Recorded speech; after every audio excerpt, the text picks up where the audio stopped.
शत्रुघ्न जी का चरित्र महाराज बड़ा अद्भुत है। पूरे रामचरितमानस में शत्रुघ्न जी बोले ही नहीं है, बहुत कम बोले। कथा कहती है जितना हो सके कम बोलिए।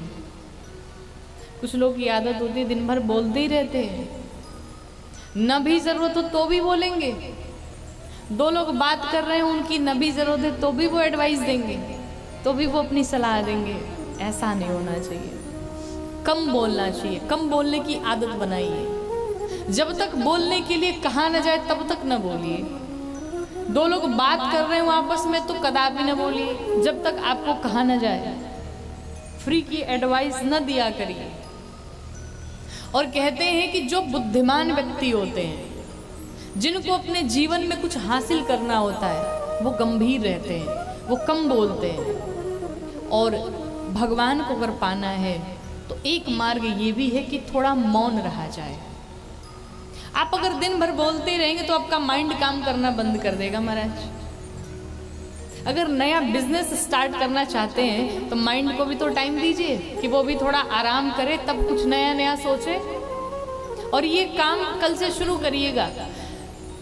24 घंटे में कम से कम 2 घंटा टाइम अपने आप को दीजिए। 2 घंटे, 2 घंटे के लिए बिल्कुल मौन हो जाइए, बिल्कुल शांत हो जाइए। भगवान का ध्यान करिए, भगवान के विषय में सोचिए। भगवान का कोई विग्रह हो, कोई स्वरूप हो तो सामने रख लीजिए, भगवान को देखिए, भगवान को निहारिए और एकदम चुप मौन।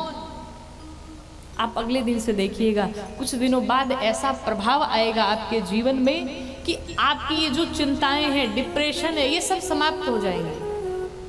आपका माइंड नई नई चीजें क्रिएट करेगा, नई नई चीजें आप सोच पाएंगे, नई नई क्रिएटिविटी आएगी आपके जीवन में। आपको अपने बिजनेस में क्या करना है, आपको आगे की फ्यूचर के लिए क्या करना है, ये सारी चीजें आपके माइंड में आएंगी। लेकिन अब पूरा दिन भर रात भर बोलते ही रहें, इस दिमाग को टाइम ही ना दे तो वो भी काम करना बंद कर देता है। फिर उल्टी सीधी बातें करते हैं, उल्टी सीधे काम करते हैं महाराज। सबको रेस्ट चाहिए होता है, तो माइंड को थोड़ा रेस्ट दीजिए। और मौन भगवान तक पहुंचने का एक मार्ग है। प्रतिदिन प्रयास करिए, बहुत ज़्यादा नहीं, फिर भी कम से कम अपने आप के लिए आधे घंटे तो निकालिए ही निकालिए। भगवान के पास बैठिए, भगवान का ध्यान करिए, आपका माइंड अपने आप शांत हो जाएगा। आपके जीवन के जितने टेंशन है अपने आप शांत हो जाएंगे।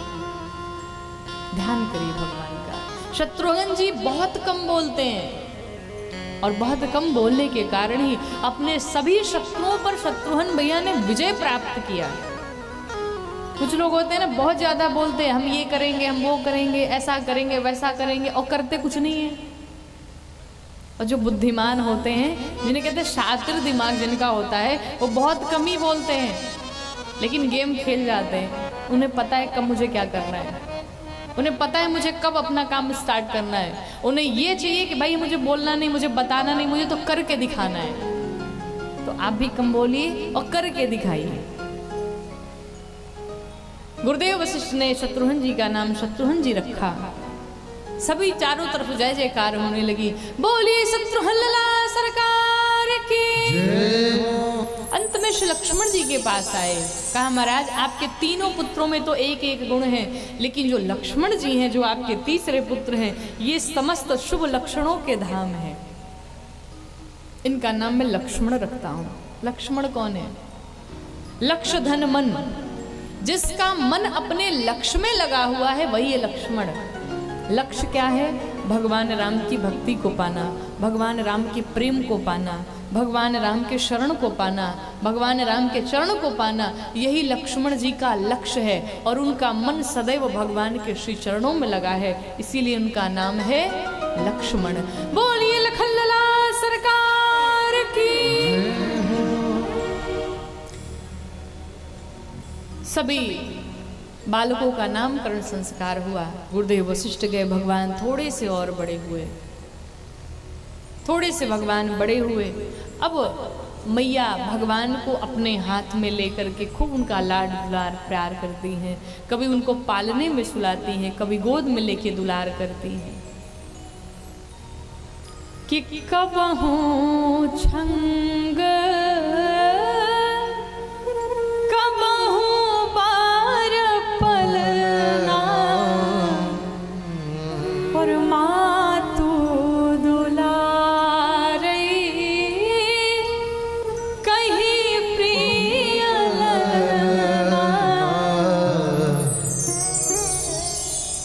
माँ कौशल्या भगवान राम से खूब प्रेम करती हैं, खूब दुलार करती हैं। और महाराज इस संसार में प्रेम करने वाले बहुत मिल जाएंगे, लेकिन दुलार करने वाली तो माँ ही होती है।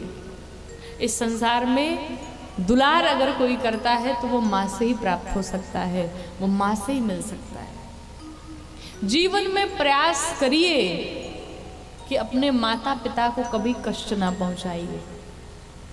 हम मंदिरों में जाते हैं ना भगवान की पूजा करने के लिए, भगवान की सेवा करने के लिए, भगवान के लिए क्या क्या करते हैं, लेकिन भगवान को तो हमने नहीं देखा है कि भगवान कैसे दिखते हैं।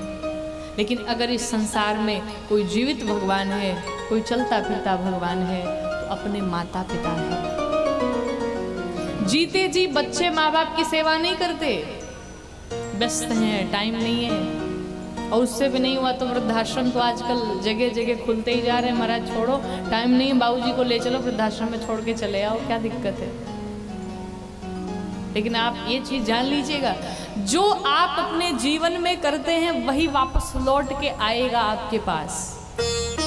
ये मत समझिए कि हम कुकृत्य करके, दुष्कर्म करके हम बच जाएंगे इस जीवन से, कदापि नहीं। कर्म आएगा आपके पास, साल भर नहीं आया, 2 साल नहीं आया, 20 साल बाद आएगा, लेकिन आएगा। अगर इस जन्म में नहीं भुगत पाए तो अगले वर्ष आएगा, अगला जन्म लोगे तब आएगा, लेकिन भुगतना तो पड़ेगा।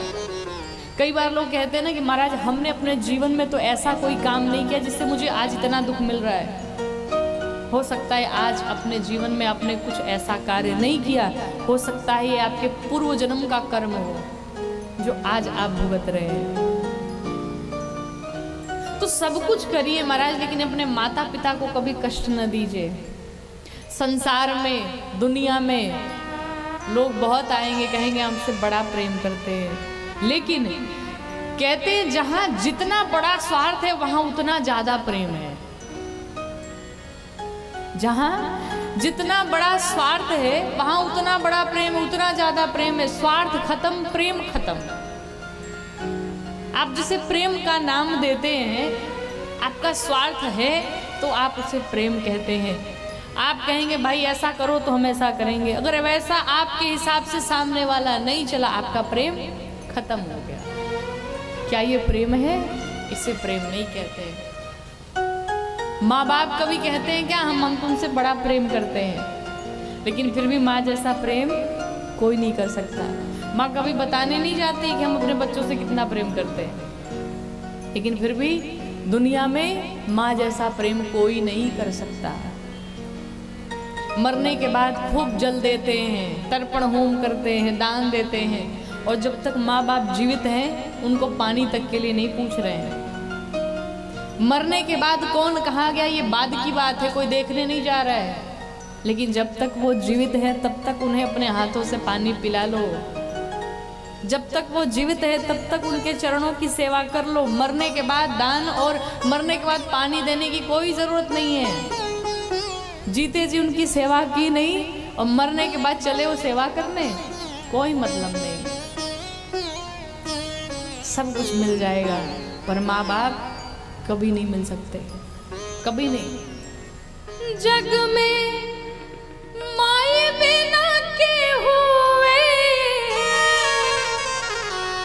अरे सहाय ना होई हो, सहाय ना होई के हो अके तनो दुलारी बात माई ना होई। माँ तो माँ होती है, माँ के लिए कोई शब्द ही नहीं बना। माँ अपने आप में ही पूर्ण शब्द है, माँ के लिए कोई शब्द नहीं बना। माँ का कोई वर्णन ही नहीं कर सकता है। माँ संसार में देखा जाए तो सबसे पढ़ी लिखी माँ ही होती है। आजकल के बच्चे कहते हैं ना मेरी माँ अनपढ़ है। कई बच्चे ऐसे अभागे होते हैं कि वो थोड़ा पढ़ाई लिखाई कर लेते हैं, और माँ थोड़ी अनपढ़ है, नहीं पढ़ी लिखी है, तो वो अपने लोगों के सामने ले जाने में शर्माते हैं। क्यों? हमारी इमेज डाउन हो जाएगी। अरे मूर्ख, तुमको उस योग्य उसी माँ ने बनाया है और तुम उसी माँ को अनपढ़ बनाते हो। माँ ऐसा शब्द है। माँ ऐसी होती है कि माँ के सामने आदमी जा कर के अपना सब कुछ खोल के रख देता है।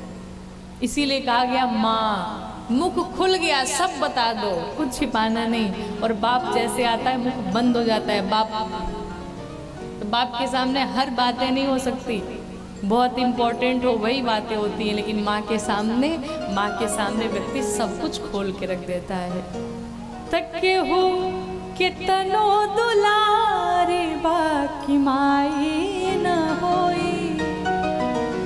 माँ कौशल्या भी भगवान राम से खूब दुलार करती हैं, खूब प्रेम करती हैं।